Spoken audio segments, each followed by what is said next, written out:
Hello, hello, hello. Hello, family. How are you today? Today I got a tough one for you today. Today we are going to discover ways to recognize and acknowledge our emotional pain. Recognize and acknowledge our emotional pain.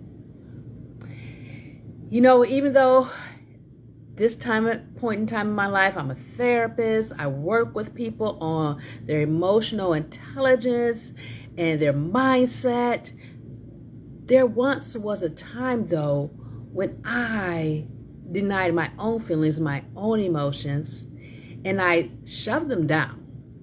Like the majority of you guys, I shoved them down. I pretend that they were not there. I pretend that things didn't bother me that did. I pretend that they didn't exist in order for me to move forward, in order for me to keep going. So today, that might even be you. So if it is you, then stick with me today. I am Shanita.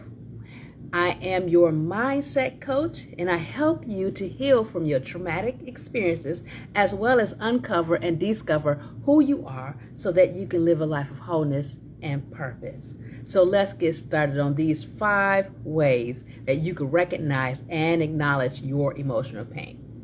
Number 1,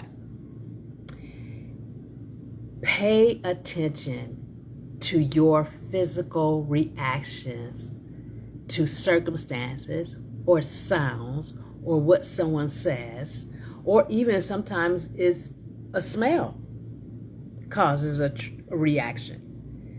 Pay attention. Is your heart racing? Is it pounding really hard? Are you breathing hard? Are you starting to sweat? Are you feeling tense because of something?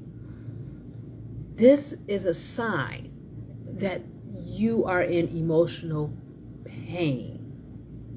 You may not recognize at this moment where it came from, but it's there and it's living within your being. So I want you to pay attention to your reactions to circumstances or situation or people. And like I said, sometimes it could be just a sound as well as smell can cause a reaction.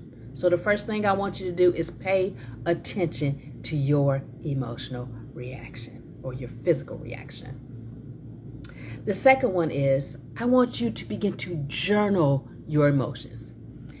You may say, well, most of the time I don't feel anything. That means you have buried your feelings for so long. I've been there, people. I've been there, okay? Growing up, I didn't have a choice. The majority of the time, I buried my feelings. Even in adulthood, I buried my feelings and kept going. I refused to allow myself to sit and to feel, to explore, to have and discover a self-awareness about what is this about, where it's coming from. So I hear you. I know you. I understand this is something that's new to you, but I want you to start sitting down and begin journaling your feelings. Journaling what you're thinking about. Journaling what your circumstances is doing on the inside of you. How are situations making you feel? How's your reactions making you feel? Journal. Number 2 is journal your emotions. And for all of you guys who think you don't have any emotions, then maybe you need to look up the feelings wheel, make a copy, and then work from there, okay?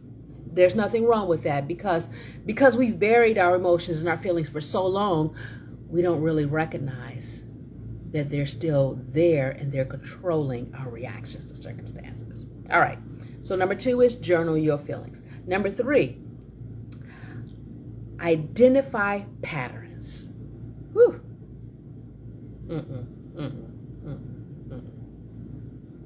This is a hard one. That means you have to pay attention to you. You have to recognize your patterns, what repetitive behaviors you have, what repetitive thoughts that you have you have to begin to become aware of those and recognizing, which means after a while you got to stop yourself. You can't just continue going on and on and on, but you have to stop yourself and decide, let me sit down and figure this out. Because I reacted the same way last week to a different situation. I reacted the same way a couple weeks ago to a different situation. Why my reactions are the same even though the circumstances are different? What's going on inside of me? See, that's identifying the pattern. And then that'll give you the awareness that it's like, okay, let's stop and figure out, what do I need to work on? What do I need to heal inside of me? Okay, that was number 3, identify patterns. Number 4. Number 4 is a good one, people. It's a good one. It's a good one. It's a good one. It's a good one. Hope you're excited. It's a good one. I want you to begin to listen to your own self-talk. Woo.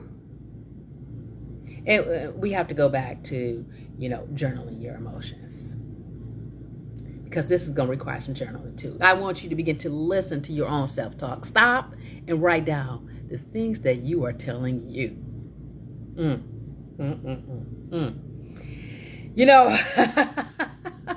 You may not like what's going on inside your own mind, but it's important that we begin to listen to our self-talk so we can become aware of what is it we're telling ourselves. What is it that we believe about ourselves? What is it we believe about God? What is it we believe about others? What is it we believe about the world around us?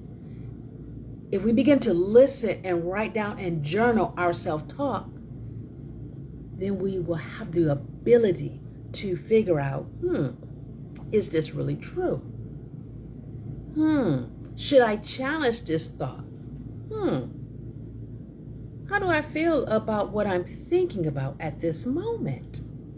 So I want you to begin to listen to your own self-talk. Recognize it. For some, you need to write it down and then assess whether that is true, whether it's positive or negative, and how is it really affecting you and how you move in this world.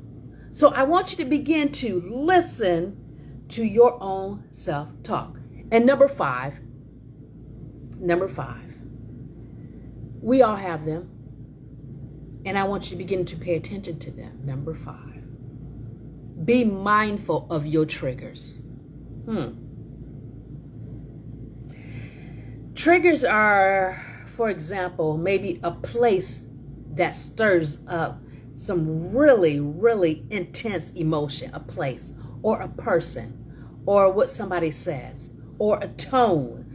Something is stirring up intense emotions. That's a trigger. So I want you to be mindful of your triggers. Just like I want you to listen to yourself talk, just like I want you to understand your patterns, just like I want you to begin to journal your emotions, because journaling, you're going to have to journal this down too, is your triggers.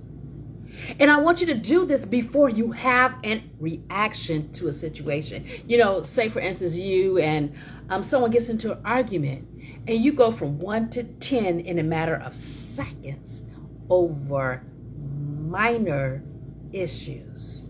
That means you had a trigger. I want you to write down that trigger. When you have an opportunity, I want you to assess, where did this come from? Why am I this angry over this minor situation? Where's my anger really stemming from? So be mindful of your triggers. All right, let me go over this list for you one more time. The first one is you're going to pay attention to your physical reactions. The second one, you're going to begin to journal your emotions. The third one, identify those patterns. The fourth one, you're going to listen to your own self-talk. And the last one, you're going to be mindful of your triggers. Once again, I am Shanita. I'm your mindset coach, and I help you heal from your traumatic experiences, as well as uncover and discover who you are so that you can live a life of wholeness and purpose. So have a good rest of your day, family, and I will see you tomorrow. Bye.